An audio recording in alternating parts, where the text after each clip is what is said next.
श्री दत्तात्रेय वज्रकवचम्। श्री महागणपतये नमः। श्री सरस्वत्यै नमः।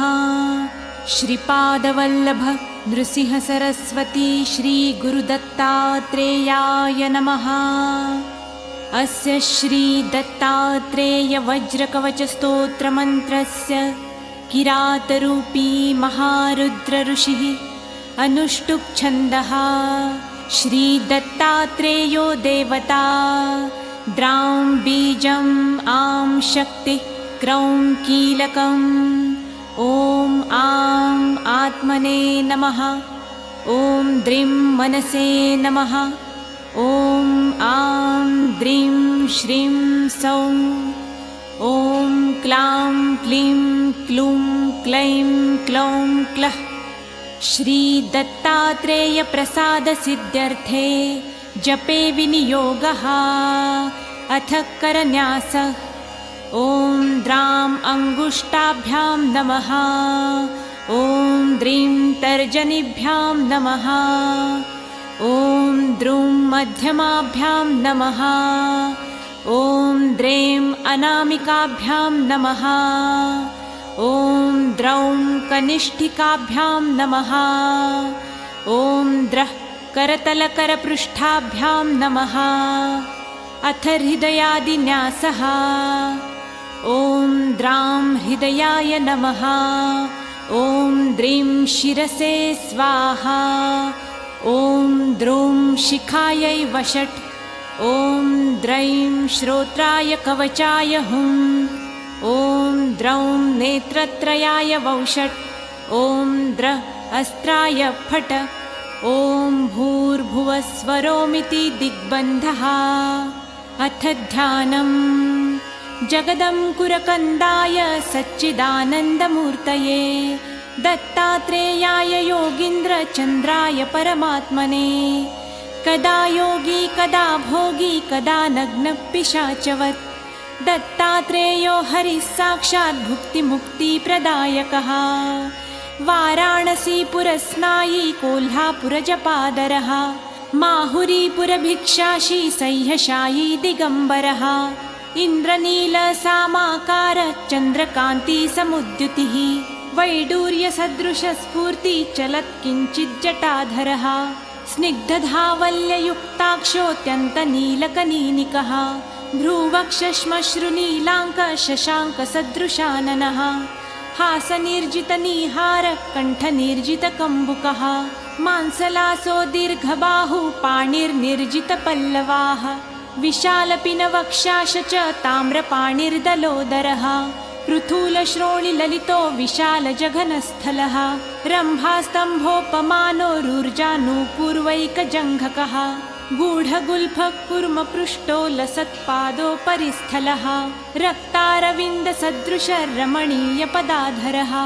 चर्माम्बरधरो योगी स्मर्तृगामी क्षणे क्षणे ज्ञानोपदेशनिरतो विपद्धरणदीक्षितः सिद्धासनसमासीन ऋजुकायोः सन्मुखः वामहस्तेन वरदो दक्षिणेनाभयङ्करः बालोन्मत्तपिशाचिभिः क्वचिद्युक्तः परीक्षितः त्यागी भोगी महायोगी नित्यानन्दो निरञ्जनः सर्वरूपी सर्वदाता सर्वगः सर्वकामदः भस्मोद्धुलितसर्वाङ्गो महापातकनाशनः भुक्तिप्रदो मुक्तिदाता जीवन्मुक्तो न संशयः एवं ध्यात्वानन्यचित्तो मद्वज्रकवचं पठेत् मामेव पश्यन् सर्वत्र समयासः सञ्चरेत् दिगम्बरं भस्मसुगन्धलेपनं चक्रं त्रिशूलं गरुडं गदायुधं पद्मासनं योगिमुनीन्द्रवन्दितं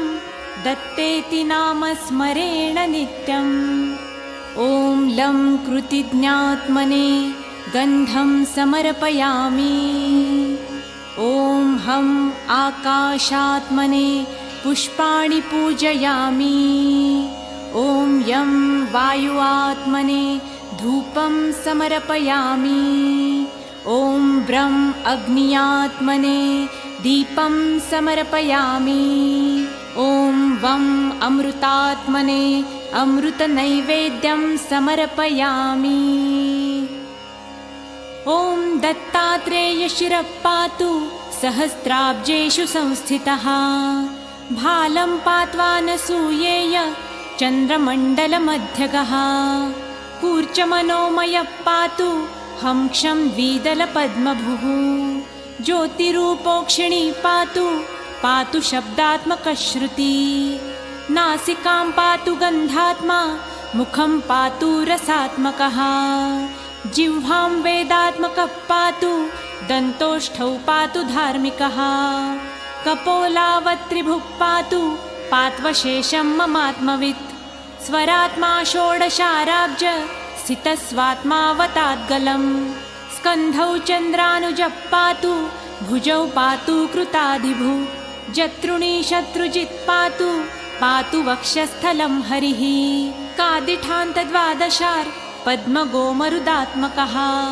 योगीश्वरेश्वरः पातु हृदयं हृदयस्थितः, पार्श्वे हरिः पार्श्ववर्ती पातु पार्श्वस्थितस्मृतः, हठयोगादियोगज्ञ कुक्षि पातु कृपानिधिः, डकारादिफकारान्त दशारसरसीरुहे, नाभिस्थले वर्तमानो नाभिवह्न्यात्मकोऽवतु, वह्नितत्त्वमयो योगी रक्षतान्मणिपूरकं, कटिं कटिस्थब्रह्माण्ड वासुदेवात्मकोऽवतु, वकारादिळकारान्त षट्पत्राम्बुजबोधकाः, जलतत्त्वमयो योगी स्वाधिष्ठानं ममावतु, सिद्धासनसमासीन उरु सिद्धेश्वरोऽवतु, वादिसान्तचतुष्पत्र सरोरुहनिबोधकः, मूलाधारमं महीरूपो रक्षताद्वीर्यनिग्रही, पृष्ठं च सर्वतः पातु जानुन्यस्तत्कराम्बुजः, जङ्घे पात्ववधूतेन्द्र पात्वङ्घ्रितीर्थपावनः, सर्वाङ्गं पातु सर्वात्मा रोमाण्यवतु केशवः, चर्मचर्माम्बरः पातु रक्तं भक्तिप्रियोऽवतु, मांसं मांसकरः पातु मज्जा मज्जात्मकोऽवतु, अस्थिनिस्तिरधिः पायान् मेधां वेधा प्रपालयेत्, शुक्रं सुखकरः पातु चित्तं पातु दृढाकृतिः, मनोबुद्धिमहङ्कारं ऋषिकेशात्मकोऽवतु, कर्मेन्द्रियाणि पात्वीश पातु ज्ञानेन्द्रियाण्यजः, बन्धुन् बन्धुत्तमः पायात् शत्रुभ्यः पातु शत्रुजित्, गृहारामधनक्षेत्र पुत्रादिच्छन् करोऽवतु, भार्यां प्रकृतिवित् पातु पश्वादीन् पातु शार्गभृत्, प्राणान् पातु प्रधानज्ञो भक्षादीन् पातु भास्करः, सुखं चन्द्रात्मकः पातु दुःखात् पातु पुरान्तकः, पशुन् पशुपतिः पातु भूतिं भूतेश्वरो मम, प्राचां विषहरः पातु पात्वाग्नेयां मखात्मकः, याम्यां धर्मात्मकः पातु नैऋत्यां सर्ववैरिहृत्, वराहः पातु वारुण्यां वायव्यां प्राणदोऽवतु, कौबेर्यां धनदः पातु पात्वैशान्यां महागुरुः, ऊर्ध्वं पातु महासिद्धा पात्वधस्ता जटाधरः, रक्षाहीनं तु यस्थानं रक्षत्वादी मुनीश्वरः, एतन्मे वज्रकवचं यः पठेत् शृणुयादपि, वज्रकाय चिरञ्जीवी दत्तात्रेयोऽहमब्रुवम्, त्यागी भोगी महायोगी सुखदुःखविवर्जितः, सर्वत्र सिद्धसङ्कल्पो जीवन्मुक्तोऽद्य वर्तते, इत्युक्त्वान्तर्दधे योगी दत्तात्रेयो दिगम्बरः, दलादनोऽपि तज्जप्त्वा जीवन्मुक्तः स वर्तते, भिल्लो दूरश्रवा नाम तदानीं श्रुतवानिदं, सकृच्छ्रवणमात्रेण वज्राङ्गो भवदप्यसौ, इत्येतद्वज्रकवचं दत्तात्रेयस्य योगिनः, श्रुत्वा शेषं शम्भुमुखात् पुनरप्याह पार्वती, इति श्री दत्तात्रेयाय वज्रकवचं सम्पूर्णम्।